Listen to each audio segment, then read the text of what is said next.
You're listening to Parasearch UK Radio. News, views and reviews from the world of the paranormal from across the UK and beyond.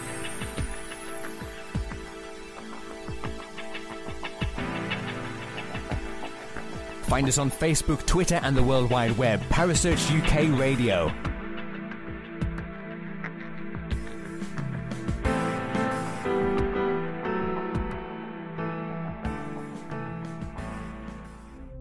The views and opinions expressed by presenters and guests are their own and do not necessarily reflect the official policy or position of Parasearch UK Radio or its affiliates and sponsors.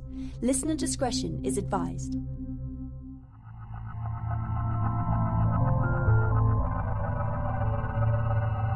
Welcome to Haunted Histories with your host Penny G. Morgan, right here on Parasearch UK Radio.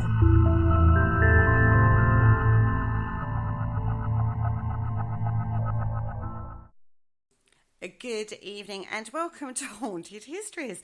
Well, this feels a little weird, I have to say. On a Wednesday evening, you're hearing the dulcet tones of Kerry Greenaway, not Penny G. Morgan. So what's going on, is what I hear you all ask in the chat room. Well, our lovely Penny has been struck down with a lurgy and literally has no voice. I mean, that girl can talk for England, right? But she has no voice. So she said, could I do her intro and play out her show for her? Because she is so very, very poorly. So we wish Penny well. Now, I've got to fill this time up for her. I feel a little bit nervous, I'm not going to lie. Oh, my God. Anyway, last week on Haunted Histories, Penny had the lovely Ryan Griffiths in the studio talking all about Jedburgh Castle.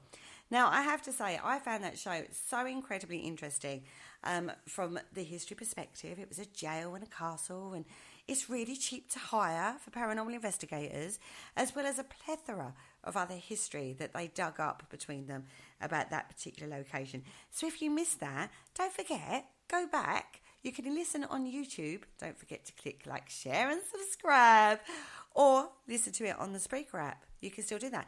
Don't forget, you can download either apps, YouTube or Spreaker, and listen on the go once it's gone to podcast. Yeah. So you don't even have to worry. Just listen to it on your earphones while you're doing your housework and stuff. That's what you can do. So Penny is supposed to be out investigating this weekend. She is taking her hubby with her. Wayne is bursting his paranormal bubble. I nearly said something else then. He's a virgin on the paranormal investigation scene, which I found hard to believe. Well, they're going to RAF Binbrook this Saturday with Simply Ghost Nights. So I really do hope that Penny gets well soon, so she's going to be enjoying that investigation without too much trouble, because, you know, having no voice on an investigation, she's going to cripple her. It's going to kill her, is quite frankly, is what's going to happen. So anyway, what else is going on?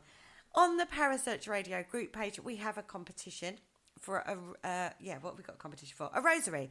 One of my rosaries. If you'd like to enter, you must be a liker of the Parasearch Radio group page. You must also put your name on there so we know that you're going to want to be entered. And it gets drawn on October the 15th is what it does. Don't forget, we have shows going out for the rest of the week as well. Got lovely Kaz tomorrow. She's got Rhonda Grimes Vegas coming on with her tomorrow night. And then I'm back here on Sunday with Barry John in the studio talking all about Sage Paracon. But tonight on the Haunted History Show, Penny is talking to Gina from Three Girls in the Dark. Gina's a firm favourite of ours here on Parasearch Radio. She's investigated some amazing places and has done some extraordinary things. Now, tonight they're talking about the real Exorcist house, which is based in St. Louis. It's not an investigation place that we can all go to. This is a private residence. But in 1949, priests did 4 months of exorcism on a 14-year-old boy. But you don't want to hear me talk about that, do you? No, you don't. You want me to get on with the interview that Penny did before she lost her voice, don't you? Yes, you do. And I'm going to do that right now. So sit back, guys, and enjoy this interview. Okay, now, tonight's show of Haunted Histories is a little bit different to what we normally do, because we're not talking conventional history like I would normally be talking, but we are talking about past events leading to a reputation of a place and a hauntings of a place. And I'm very excited because my guest tonight is a good friend of mine and someone who I love to pieces. It's Gina from Three Girls in the Dark, all the way from St. Louis. Hello. Hello.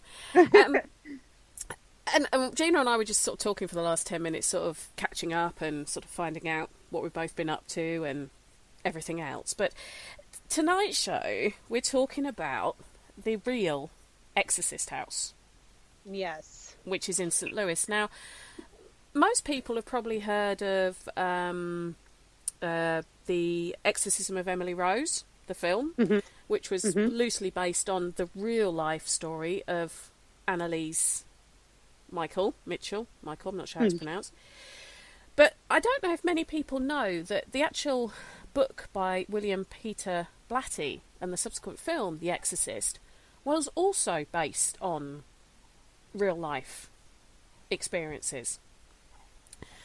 And a lot of these real-life experiences actually happened in St. Louis, didn't they, Gina? Yeah, since I have been born and raised in St. Louis, the Exorcist house is kind of notorious. Obviously, we all know about it over here. But if you're not from the area, I don't know how many people actually realize that that movie is based off of true events and a real story. And it's based off of a little boy who he lived in another state, and his family came to St. Louis to get the help they need in St. Louis because one of their family members lived here. So they moved into the house, which would become the Exorcist house. And I think that's where things got really crazy. Well, he was actually from Cottage City in Maryland. And there's an awful lot of pseudonyms he went under: Roland Doe, Robbie Mannheim. But his name is actually now it's public knowledge. His name was Ronald, I don't know how to pronounce this, Hunkeler, and he was born to a German Lutheran family, an evangelical Lutheran family, and he started experiencing these things just after his aunt died. And his aunt, I think her name was Harriet, but she's also known as Tilly, Matilda in some of the books. And she was a spiritualist. And she apparently taught him how to use a Ouija board at the age of 13, 14. And she died in I think it was the January of 1949. And it was shortly after that things started happening to them in Cottage City. Such as mattress would shake, things would fall off the walls, they'd hear a scratching noise constantly under the floorboards that exterminators couldn't get rid of. And supposedly what actually happened was that when they were trying to perform one of the initial exorcisms on him, the actual priest who came to see him in Maryland, the word Louis or Lewis was scratched into his chest. And that's when his mother decided that meant they should move to live with the family members in St. Louis. Yeah, and the house is very interesting. It's this cute little brick house in the middle of a nice neighborhood that would not lead you to believe the crazy events took place there. It's very unassuming. Yeah. So what's the neighborhood actually like that it's in? It's a nice, a nicer, more upscale neighborhood, but it's an older neighborhood. So it's a lot of brick homes, 2 stories, nice yards. It's in an area that it's by a college, so it's by a college town in our area. But it's a nicer area, and it's not something when you look at it, you would think these horrible events took place there. Yeah. Okay, so they moved there in the January, and I think it's around the March time that they decide they need help. and they contact the local Catholic church. Mm-hmm. Now, I'm not dissing religion here or anything. Okay, this is what I want to stress. But what I find it's almost ironic, is, and this is the historian in me looking at this, the mother was an evangelical Lutheran, and the Lutheran church started when Martin Luther decided he didn't quite really like the Catholic teachings, and pulled away from the Catholic Church and started the Lutheran Church. Mm-hmm. But they called on Catholic priests to help them. Yes. But they were Lutherans. I just find that quite yeah. strange. That, you know, they felt someone was possessed, but their own priest couldn't help them. Yeah, it's interesting. I do, that's just the way my mind works. It's just the sort of, you know, they wouldn't accept another religion when they're practicing, but when it comes to needing help, and it wasn't just normal Catholic Church. They turned to Jesuits, sort of the scholarly of the scholarly, church. And again, I'm not dissing religion here. It was just an observation that I made. Now, the first exorcism started in March of 1949. And one of the priests who actually partook in it was Raymond Bishop. Yes. Who kept a diary of the sort of things that happened. Have you read that diary? I have not. I have seen parts of the diary, but I have read the transcripts of the actual exorcism. Right. So I haven't read his full diary, but from, you know, they keep transcripts just like if you go to court and they write everything down word for word. Yeah. So during an exorcism, they do the same thing. Now, I have read that transcript, and I've read parts of his diary. Okay. What did you think when you read it? You know, I have kind of mixed emotions about it, because I respect all religions, but wouldn't say I'm a very religious person myself. I consider myself more spiritual. Mm-hmm. So some of the things are odd to me, and then some of the things I get. But to me, it's like when you're going through something that extreme, which a lot of people can't understand or wrap their heads around, I think at a certain point you might turn to anybody that could help. You become desperate. Yeah, you do. You become desperate. And, you know, the way that they do things in their belief system, and if that's what they're turning to, then I guess I'm okay with it. I mean, I don't know what else I would have done if it were my family and my belief system. So it's very interesting. From, like you said, if you can take yourself out of the religious part and just look at the whole story as a whole, it's very interesting. Yeah. That's exactly what I've thought reading it. I mean, I've read, it was actually the Exorcist diary, the book that Christopher St. Booth put together in relation to the diaries that... And thanks to him, that's where I got that transcript. Yeah, good old Christopher. I've been reading that, and it's quite detailed, the stuff it's telling us. So, you know, saying shortly after, I think this was in March the 11th, shortly after R had retired, because they wouldn't say his name at the time, at 11 p.m, he called downstairs that he'd been frightened by a strong force that had thrown some object against the mirror in his bedroom. And it sort of goes along like this, sort of talking about some of the things he did and everything else. I think there was a Father Bowden involved, as well as Father Bishop, and I think there was something in the region of 9 or 11 different Jesuit priests actually involved in trying to exorcise the demon or the devil, whatever it was they felt was possessing this teenager. What have you actually been in the house? I have. You have? Okay. Yes. Now, we're going on to the next place that they took him, which is one I think looked amazing, but isn't unfortunately there anymore. The hospital that they took him to. But yes, I always wonder, with these kind of malevolent entities, possessions, whatever you want to call it, if it is actually the person they're attracted to, or if it's the land, and they find a person who's left a gap, if you like, that they can manipulate. Does that make sense? Yeah. I would think it could be a little bit of both in some cases, but in this situation, I would definitely think it was the person. Okay. So the property itself, obviously, it's one that they don't open it that frequently. No, it's hard to get into. Yeah. No, you trust me, being from St. Louis and having a paranormal team, we have tried for a long time before we actually got in there. So when did you first get in there? So, I was fortunate enough to be part of a special that ended up airing on Destination America, which was called Exorcism Live. Yeah. And being that I'm from St. Louis and I have a paranormal team and I know about the house and I've been doing this 17 years now, I was one of the few people that they had in mind to come help out.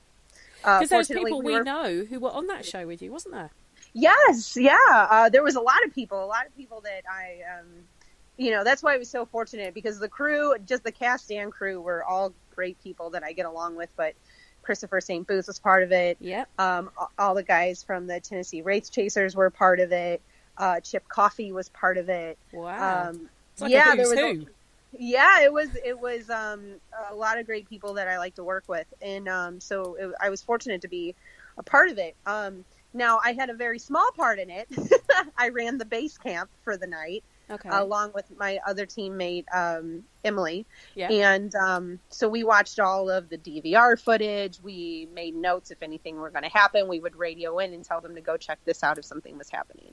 Mm-hmm. The house itself, now, when I say that I think it's a little bit of both, obviously something was wrong with that teenager before he got to this house, right? Yeah. And something was wrong with him when he left. And you told the story of how Lewis was on his chest, so they decided to move here.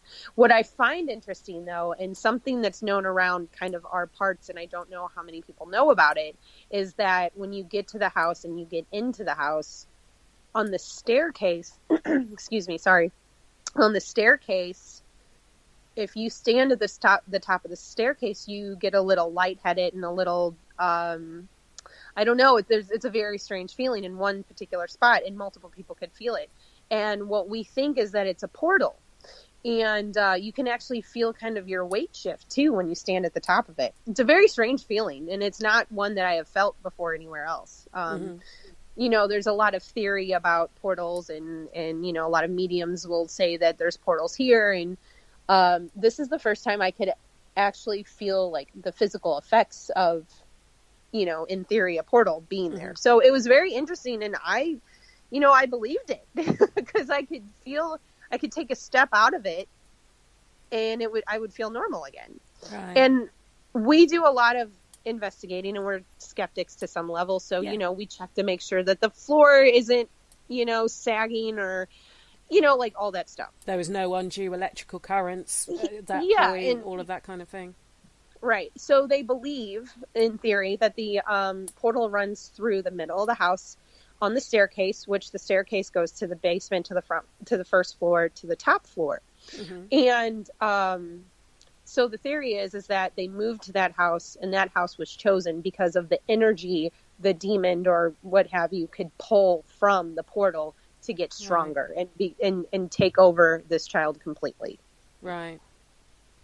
So since that's kind of the story and the belief is, it was strange to get there and actually be able to feel, that area and be like, whoa, this is a little weird right here.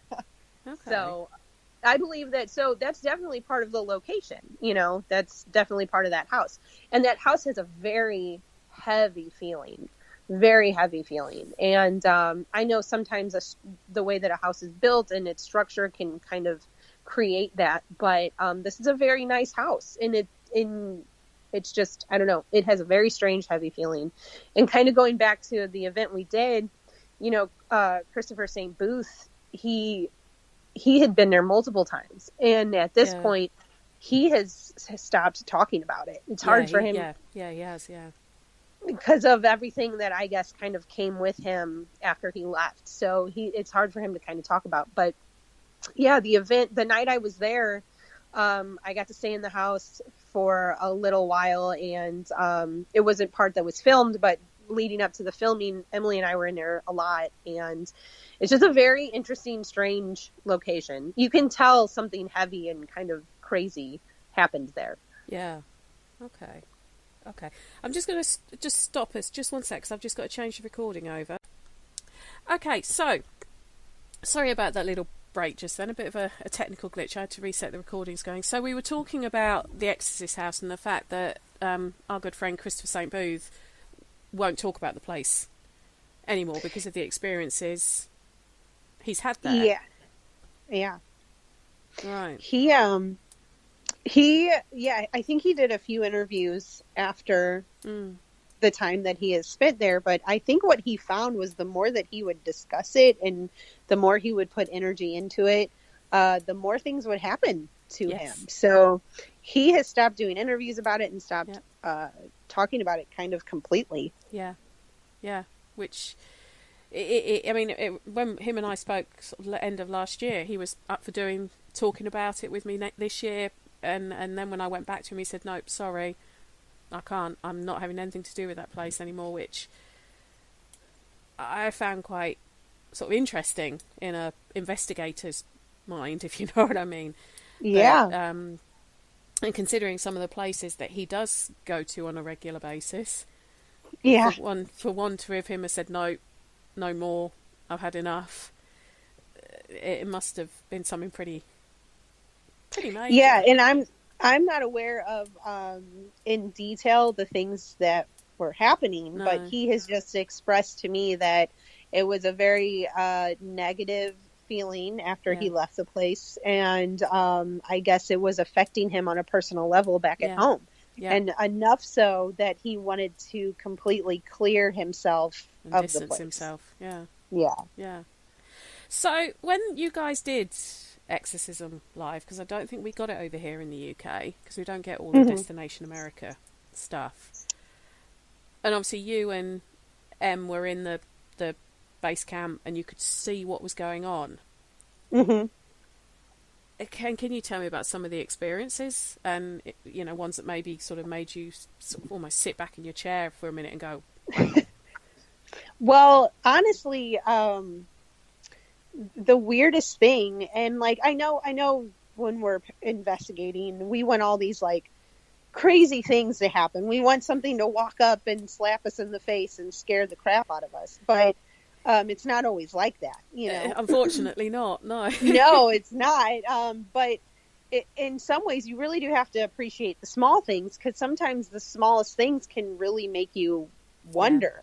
Yeah. And I think with, and not that I have any problem with any of the paranormal shows, but I think when we watch these TV shows, they edit and they cut up these things and they fit it into an hour-long show where I will sit 8 hours at a location before I catch something. Yeah, this is one of the things that it's funny you say that, because this is one of the things I say to people who, when they go on their first investigation, even if it is one with one of the event companies, there's going to be 6 hours, and they're thinking they're going to walk in and it's going to be like something like Ghost Adventures, that the minute they walk in, things are going to be thrown at them, they're going to hear growls, they're going to hear, and I'll try and say to them, that's like 48 hours worth of footage condensed into 45 minutes.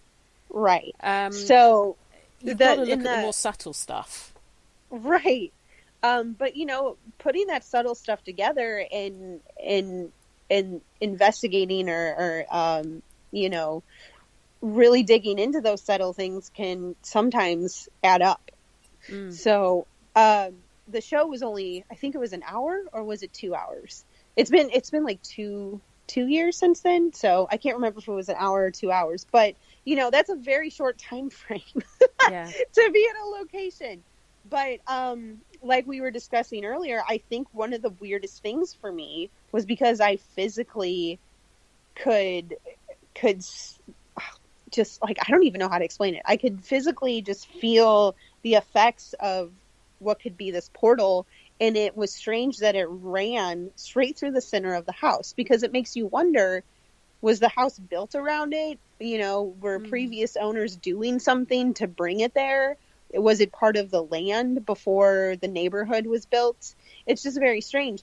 I've just never been able to walk up to a portal, if that's what it is, and feel that kind of shift in your body.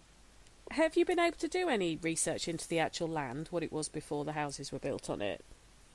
I have not. Now, I know some people who have, and, you know, there's a lot of Indian or Native American history here in that particular area. And I know just from the work that I've done that Native American beliefs and rituals and stuff have a stronghold wherever they're at. Yeah. So if that may have something to do with it. But there's been those theories, and there's also other theories that it's an elemental thing and it predates anything. Which I don't really know what that means. I'm going to be honest, but okay. I've had mediums say that before. So that's something I should actually like check into, is that, because I don't have any special abilities, and I'm more an investigator. You know, like we have our equipment, and I do research and I study what I can. But when it comes to like things that, you know, sensitives or mediums talk about predating humans, I'm like, what is that? Is that a demon? Is that... No. Actually, interesting you should say that, because I do like to refer to my colleague shows. Kerry Greenaway did a spirit dimension show on elementals not so long ago about what they are and the beliefs around them and everything else. And my understanding of it is they're not gods, but it's almost like that. Yeah. So, you know, they're almost this sort of unsexed kind of ethereal being that was controlling things before humans. That's kind of my understanding of it. And the conventional exorcisms and all of those kind of things, an elemental will only leave if they decide they're going to leave. You can't make them leave. Yes. And that's what I've been told actually too, is, you know, we work with a medium, and we've gone to one location where the beautiful Missy, yeah. Who's your guest this week, isn't she? She is, and I'm really excited to have her on. I've never interviewed her, and I always think I take that back. I've interviewed her for Paul's magazine, Haunted magazine. But you know, we just sat in my living room and kind of chatted, and I threw out questions for her. I've never, you know, interviewed her like live. I did notice that she's your guest this week.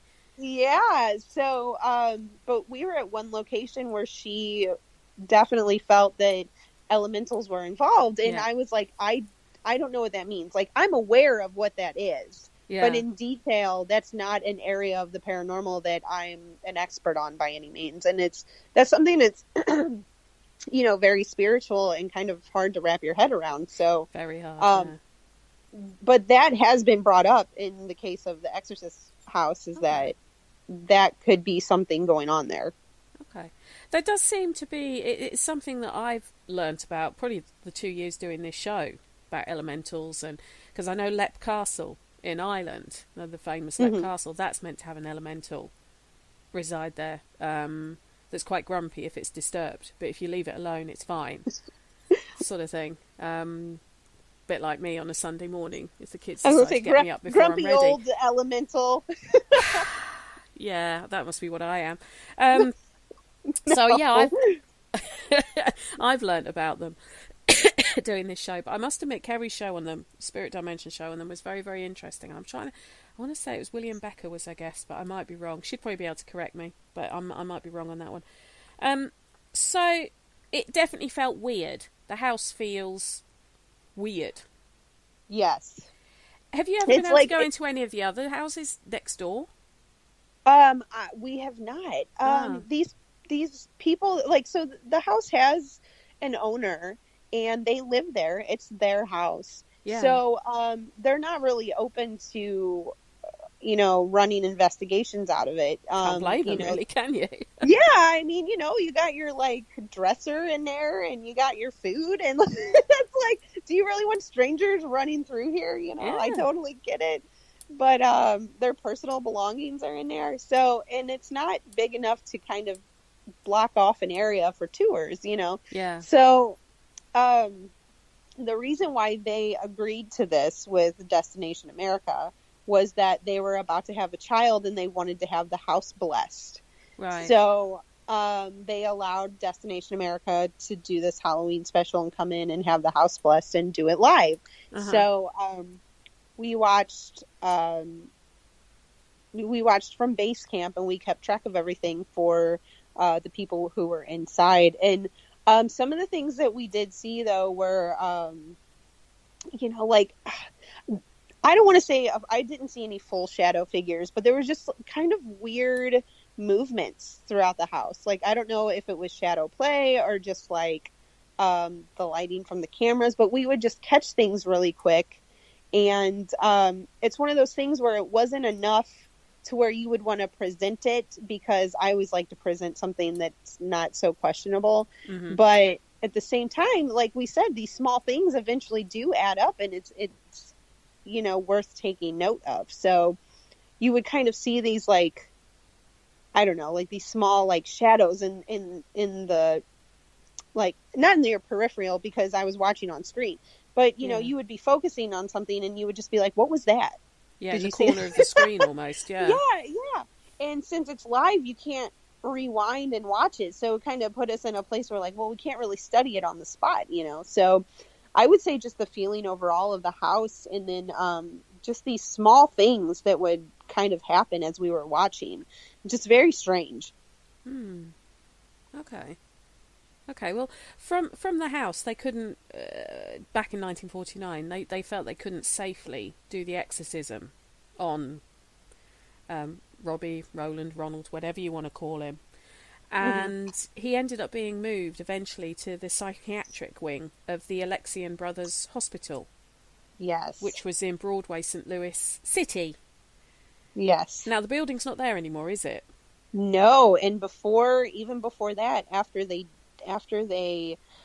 I guess tried to finish the exorcism there, the entire wing of that hospital was shut down. So the rest of the hospital was in working order, but they shut the wing after that.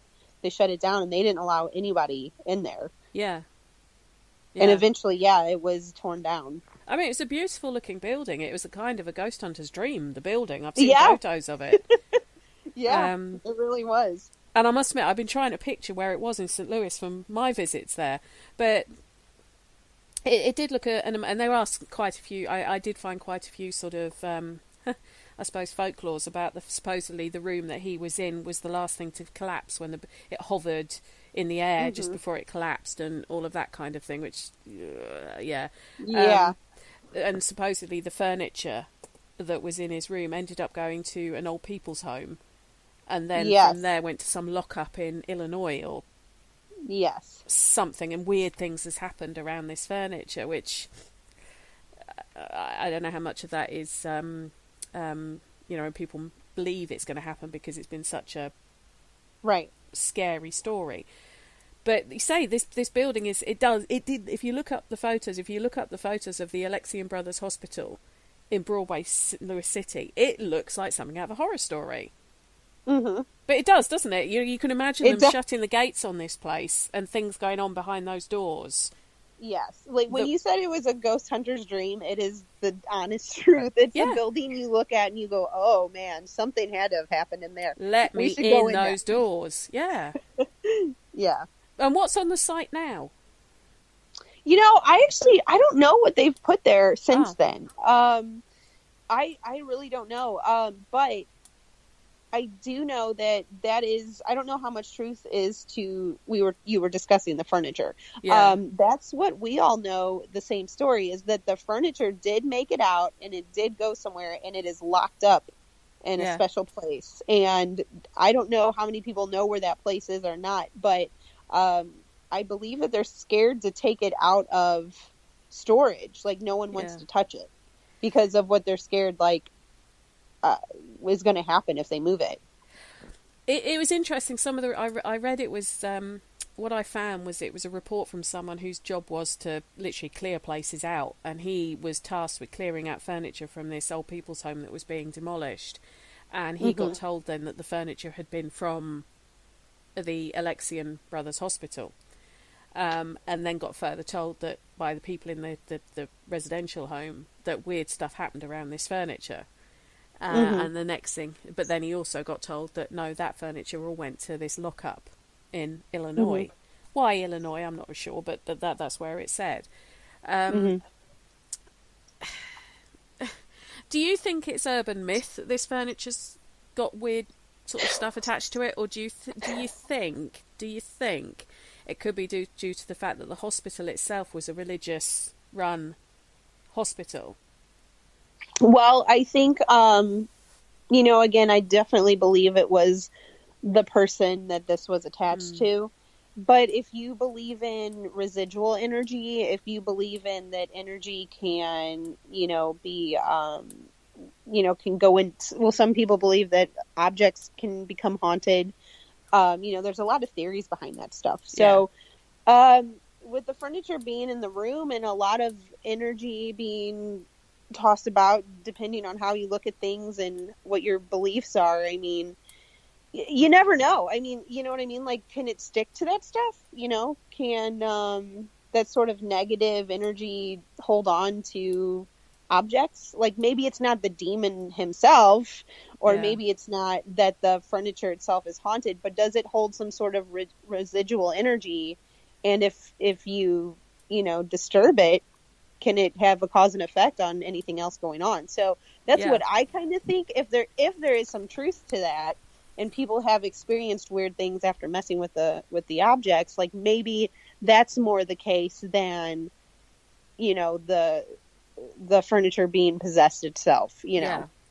And also you have to wonder before that even, before he was in that room with that furniture, you're talking about a hospital. Like, people are dying, things are happening. So who's not to say that, that furniture had something going on prior to the exorcism that's not attributable to this 14-year-old lad. Exactly. Especially it was also the psychiatric wing he was on. But that brings me to the thing that people are going to either be throwing things at the sort of computer when I say this, but it's part of my job as a presenter to play, pardon the pun, devil's advocate sometimes. Absolutely. Yeah. There's an awful lot of belief now that a lot of these sort of exorcisms, like the one I mentioned on Annalise Michael, like this one that was on R, as we'll call him, they actually both were mentally ill. They weren't possessed. Yes. They were actually mentally ill. And one of the theories is with R is that he was actually suffering from abuse from his grandmother. Which was why he'd turned to his aunt so much. Now, and that he was actually suffering from a form of schizophrenia and Tourette's, that kind of thing. That's what was causing the outbursts, and the fact that he could have, if they never checked his nails to see if he had the one who was the one that scratched things on himself. Right. I don't know. I don't know one way or the other. I mean, at least his story was a bit nicer than Annalise Michael's, who she died because of the well, not because of but the way that she was treated, like not being given her drugs and not being given food and water and all that kind of thing. So at least his outcome, he became a NASA scientist. This guy. Yes, he did. Exactly. He's Isn't that amazing? Isn't it just? But it did actually. I was reading an interview with an ex-girlfriend of his. He suffered chronic OCD. Chronic obsessive compulsive disorder, and he was also had quite a violent temper on him, or does. I think he's still alive, but he is an NASA scientist, so he's obviously had an amazing brain.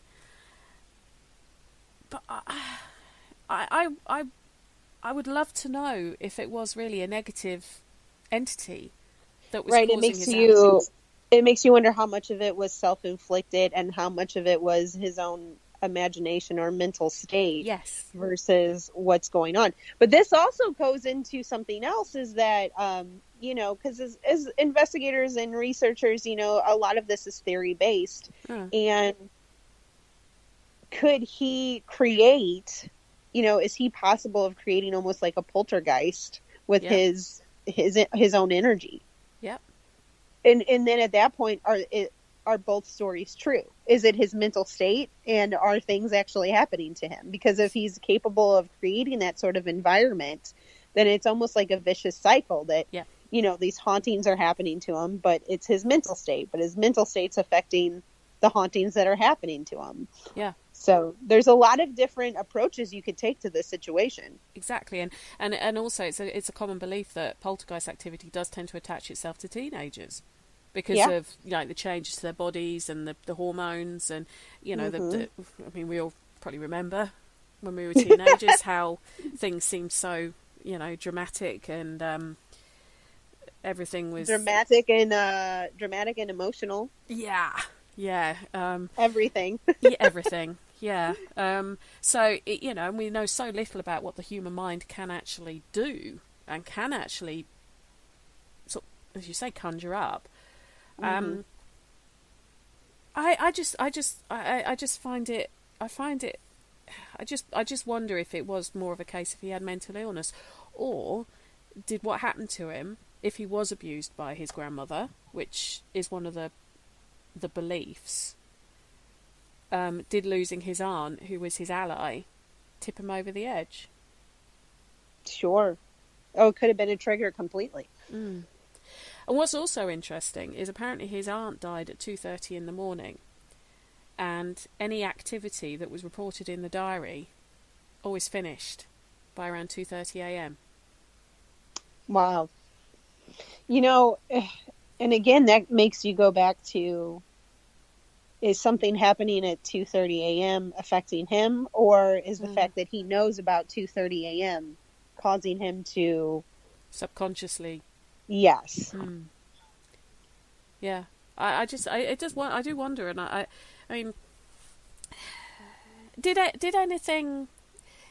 I mean, with the house itself, when they were doing the exorcism live there, did anything sort of come through that would indicate that there was activity still going on there? I don't think so. I don't think anything came through that there was anything intelligent still there. Right. I believe that there were some findings that made you believe that there may have been residual energy still there. And again, a lot of people felt the portal. So that makes you wonder if anything new can come through, depending on your beliefs about portals, if, some things are attracted to that, or what kind of spiritual traffic can come through the house. So I don't think we found anything intelligent at all, but I do think there were small findings of residual energy. Right. But do you think that with portals it can only be negative stuff that can come through them? No, I don't think so. Okay. And maybe that's why they don't have a lot of intelligent, interactions, because who's to say a lot of the things coming through there might be good and don't care. Yeah. This is what I wonder. When you watch the sort of TV programs on it, if they mention a portal, it's normally meant with the dun dun dun, it's a portal. Right, it is. Yes. But they never sort of say, well, there's actually probably more good spirits than bad spirits. Right. So who's to say the good ones don't come through and act as doormen, or women, whatever, to stop the nastier stuff getting through? Yeah, I mean, if you think, okay, if a portal's open constantly, right, it's forever open unless you close it or whatever, then you would have bad stuff all the time, happening all the time, right? In theory. But to me, it's like, okay, so one bad thing might slip through.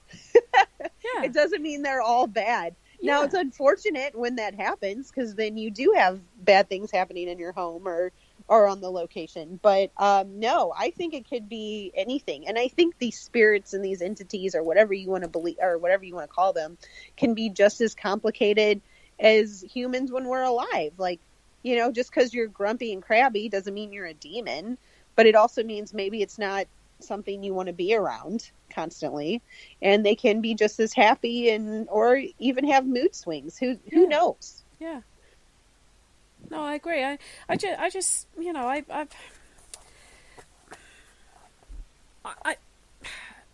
think there's. I know we've talked about this before. If there's shitty people in life, There's going to be shitty Yes. people in death. Absolutely. But I would like to think there's more decent people than not. Yes. So I would have thought the proportion of people, sort of decent spirits, who are trying to just get along, rather than ones that want to harm people. I'm also of the belief that just because someone gets scratched doesn't mean it's a spirit trying to harm them. Right. I think sometimes it's a spirit trying to get their attention in the only way Yes. they know how. Yeah, I mean, and if you're going to want to do something, you might want to do something dramatic, or you might not even have control or know what you're doing yet. Yeah. Yeah. So, the house itself, you're saying there's an awful lot of people who probably live in St. Louis that don't even know its backstory. Yeah. And I Yes. should think the neighbourhood is probably quite happy with that, because otherwise they would have literally Yes. tour buses coming Yes. through. You know, go and see the St. Louis Arch, go and see the Anheuser-Busch Museum, and then go and see the Exorcist house. Right. You could tell I've been to St. Louis, can't you?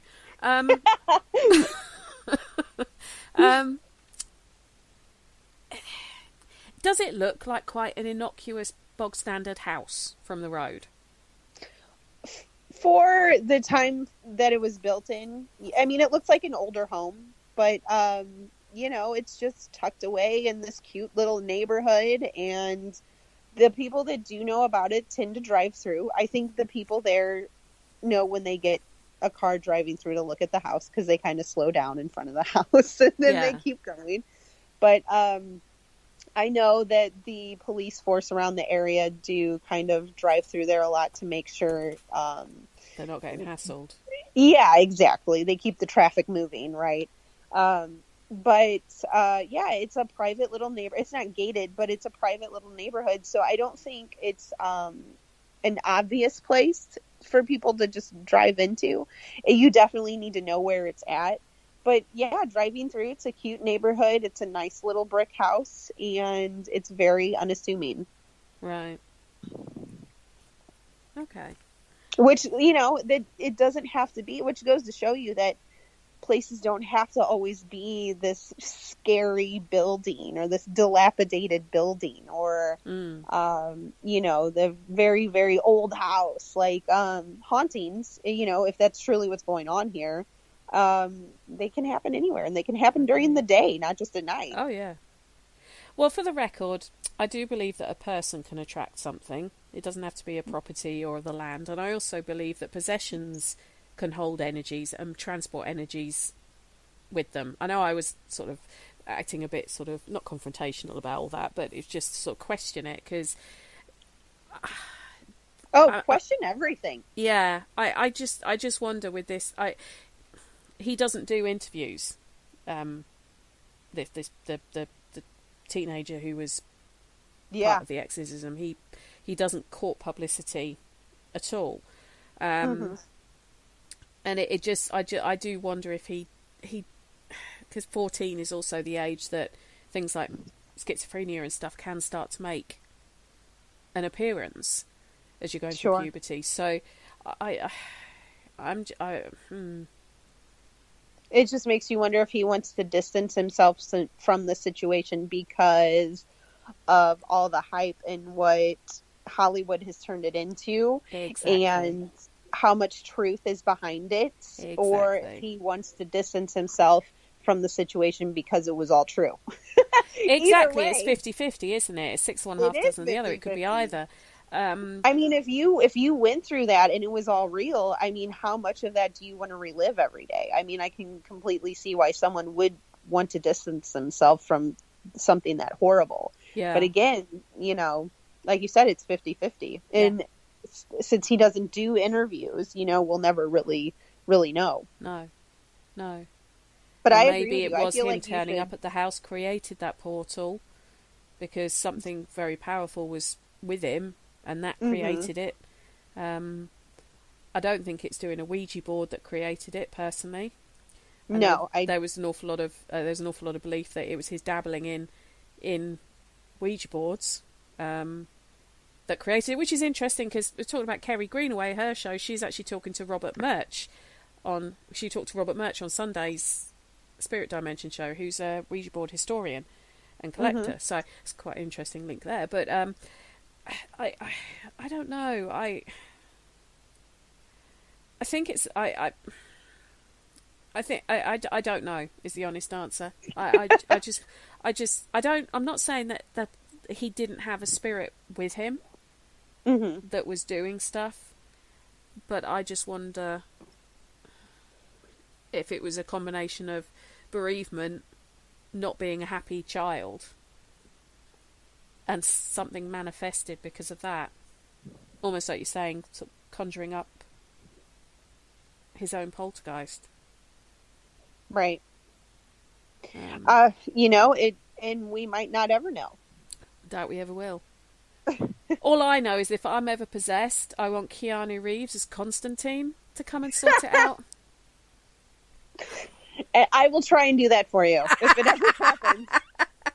I don't know how much pull I have, but since you are my friend, I will attempt. I will try. Yeah, him in the black suit and everything. Yeah, Constantine. I want him to come and deal with it for me. Oh, well, it's been a pleasure as always, Gina. I love talking to you. You have me in stitches. Oh, thank you.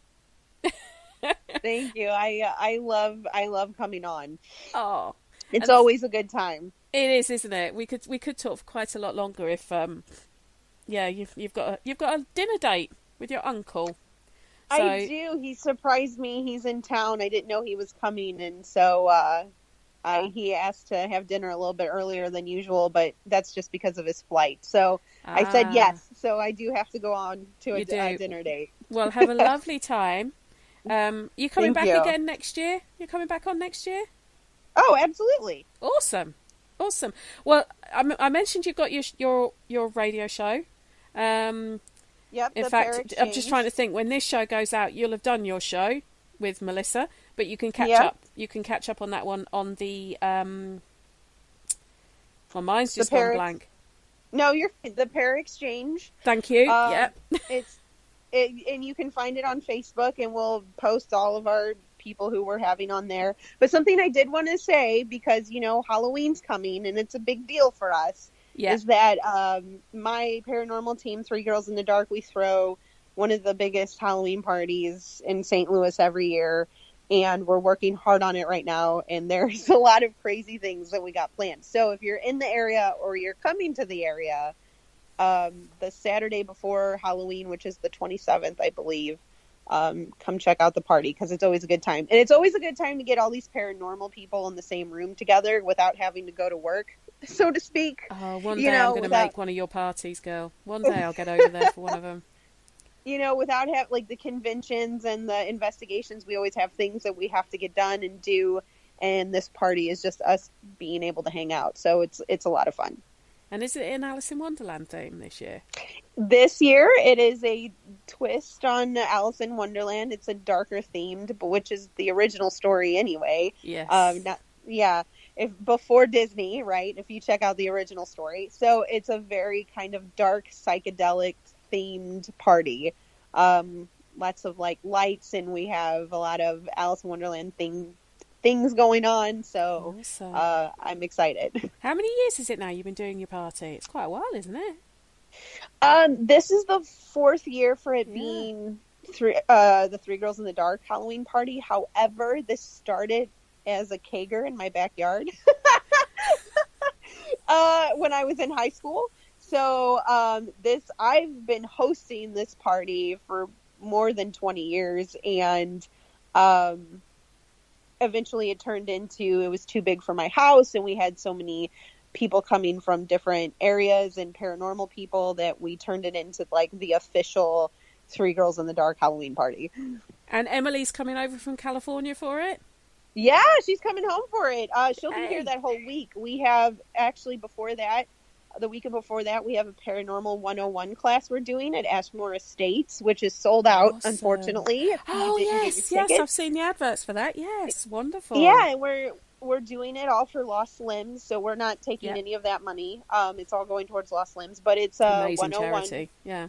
We'll do a 2-hour presentation on basic techniques and basic equipment, and then we'll break for dinner, and then we're going to take you out through Ashmore Estates and let you kind of not run free, but take those things that we just went over and go ahead and investigate. Oh, wow. Oh, I wish I was across the pond right now. Come on over. You're going to keep saying, I'm going to turn up on your doorstep one of these days, G. That's fine. And I'll say, come on, we're going to the Exorcist house. It's 20 minutes from here.